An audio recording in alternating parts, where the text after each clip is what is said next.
Hey folks, how you doing? This is Rusty, and today we're going to talk about the ACLS 2020 update on the post-cardiac arrest care algorithm. Remember folks, it's BLS before ALS. High quality CPR is needed. Assess the patient for breathing and a pulse for no more than 10 seconds. If you can't find it in 10 seconds, start compressions. Expose the chest, position your hands. Lower 1/3 of the sternum between the nipple line, and then push straight down. So get your shoulders over top of that patient so you can push straight down. We need to push hard and fast. Hard is 2 inches on an adult, and fast is 100 to 120 compressions a minute. And allow for complete chest recoil. If you're pushing more than 2 compressions a second, you need to slow down because that's over 120 a minute. Your compression to ventilation ratio is 30 compressions to 2 ventilations. Make sure you have that good CE clamp and you're giving that breath over 1 second. And breathe and breathe. Remember, the pace you need to be going is to the beat of Staying Alive. If you don't know 70s disco, then find yourself a metronome on your gadget phone. There's all kinds of apps out there to keep pace for this 100 to 120 rate. I, staying alive, staying alive. Or if you're evil, it is but a dump, bump, bump. Another one bites the dust. So keep the pace so you're in between that 100 to 120 compressions a minute. Once that AED or monitor gets there and they're in a shockable rhythm, don't delay, shock right away. That AED or monitor is going to tell you if it's shockable or non-shockable. The shockable rhythms are V-fib or pulseless V-tach. The non-shockable are the asystole and PEA. And remember, for that high quality CPR standard, we're switching compressors every 2 minutes. One fact that the American Heart Association stresses now is chest compression fraction. Our goal for chest compression fraction is at least 80% of the cardiac arrest, somebody is doing compressions. So remember to minimize those interruptions in compressions to less than 10 seconds. You can keep compressing while the defibrillator is charging. And then if you need to shock, you're just going to hover. When they say clear, there's no more put your hands in the air, stand back 20 feet. Hover 6 to 8 inches above the chest. So as soon as the shock's delivered, you get back on cardiac compressions. And those are how we can increase our chest compression fraction. One good thing about post-cardiac arrest care is all the ALS care is complete. That initial care of IVO2 monitor, that advanced airway is in place so we can do continuous compressions and give one breath every 6 seconds. And most likely that's why they have a return of spontaneous circulation. And of course, we're monitoring continuous waveform capnography with that end-tidal CO2. ALS care is complete at this point in time.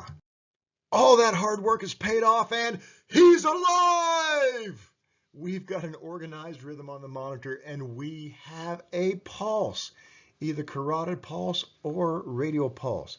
And on that continuous waveform capnography, we probably see the CO2 dump. CPR only does so much, so when the heart starts pumping itself, it's just like a diesel engine blowing off that black smoke. Once it gets going, it's that boom, boom, boom, boom, and all that black smoke, CO2 dumps out of the body. We see our end-tidal CO2 spike, and then we will start ventilating to get it back into those normal ranges. But we have a return of spontaneous circulation. With our post-cardiac arrest care and return to spontaneous circulation, we're going to think of these steps. A, B, C, 12 lead, then D. A, B, C, 12 lead, then D. And let's go over those.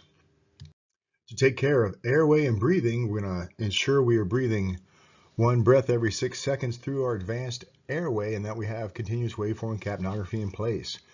We're going to aim for a oxygen saturation goal of 92 to 98%. That's a little different than previous algorithms. It used to be 94 to 99. Now it is 92 to 98% with return of spontaneous circulation. And our end tidal numbers have changed just a little bit. It is now 35 to 45. So numbers have changed a little bit, but we're still supporting our airway and breathing with an O2 sat of 92 to 98% and an end tidal of 35 to 45. We're going to avoid oxygen toxicity. That's why we're not looking at that 99 to 100% O2 sat. We're going to avoid hyperventilation. So 1 breath every 6 seconds to maintain that end tidal range of 35 to 40. And watch for ties that encircle the neck, because if they're tied too tightly, they'll squeeze those veins and reduce blood flow from the head. So that's how you take care of A and B in the Ross algorithm. To support our C in our return of spontaneous circulation, we need to support a systolic blood pressure of greater than 90, and that's a mean arterial pressure of greater than 65. We're going to start off by doing this with normal saline. Normal saline or lactated ringers, 1 to 2 liters. 1 to 2 liters fluid boluses, and see if the body doesn't respond to that. If that does not get us to that systolic blood pressure greater than 90, then we're going to think about dopamine. The whole range of dopamine is 2 to 20 micrograms per kilogram per minute. So make sure you finish that dopamine sentence up, micrograms per kilogram per minute. And think about that baseball field. We're going to start off at 5 micrograms per kilogram per minute.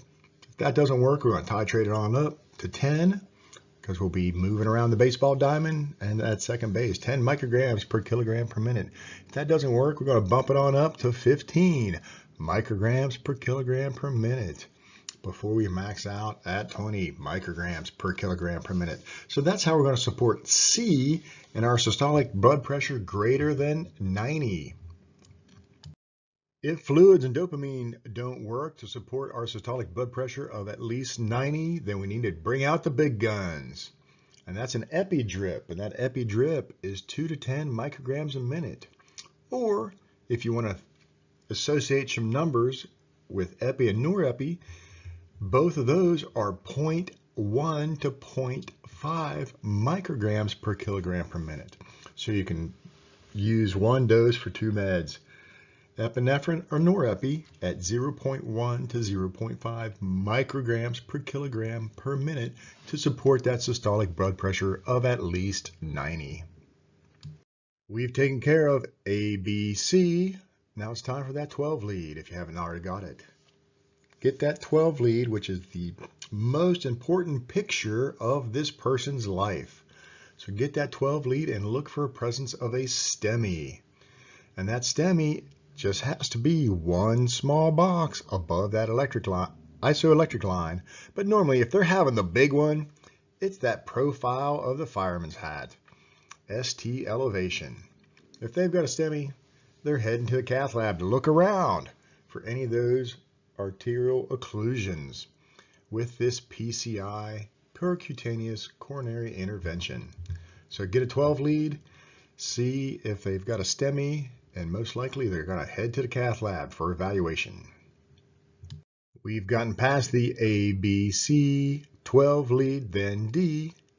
We're going to see if they can follow commands. Hey, can you wiggle your fingers? Can you squeeze my hand?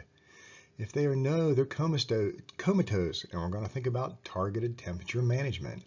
Get a brain CT, an EEG, and, well, if they do have that STEMI and they're still comatose, they're going to head to the cath lab. So if there's no STEMI, they're going to go to the ICU and chill. Not Netflix and chill, kids. ICU and chill. They're going to be chilled to a 32 to 36 degrees Celsius body temperature for at least 24 hours. If they're awake, well, they're going to look for that STEMI, and if they have one, they're heading to the cath lab and then to the ICU. So Unconscious, no STEMI. ICU and chill. Conscious, look for that STEMI. And go to the cath lab. So that is D in our Ross algorithm. And always, with cardiac arrest, we're going to look for reversible causes. And we'll do that in the post-cardiac arrest care also. We're going to combat hypoxia by having our BVM hooked up to 100% oxygen. We're going to be slapping that capnography, continuous waveform capnography, looking for those hydrogen ions and keeping that rate in between 35 and 45 on your capnography. We're going to keep them warm. Hopefully, to goodness gracious, by this point in time, they are covered up with blankets and maybe have a beanie on their head because you lose most of the heat from your head. You've treated your C, supported your systolic blood pressure of greater than 90 with at least 1 or 2 liters of fluid, so hopefully you've combated that hypovolemia. They've got a perfusible rhythm, so hopefully you can tell if they are hyper and hypokalemia. And if not, on the monitor, you've drawn labs because, well, we're in the hospital at this point in time, kids. So that's how you rule out your H's. Now it's time for the T's. And for our T's, remember we have 2 in the heart, 2 in the lungs, and then toxins. So the 2 in the heart are cardiac tamponade and coronary thrombosis. The 2 in the lungs are pulmonary thrombosis and tension pneumothorax. And then those toxins. That's our T's to rule out our reversible causes of H's and T's. And here's a review of our post-cardiac arrest care algorithm. ROS, return of spontaneous circulation is obtained, and we're taking care of our A's and B's. Breathing once every 6 seconds or 10 times a minute. O2 sats of 92 to 98%, and end tidal of 35 to 45. We're supporting that systolic blood pressure of at least 90 and a mean arterial pressure of 65. And then we're getting that 12 lead and checking for those STEMIs and seeing if they follow commands. Can you wiggle your fingers? Can you squeeze my hand? If they've got a STEMI, they're heading to the cath lab and they can actually start targeted temperature management as they're going there.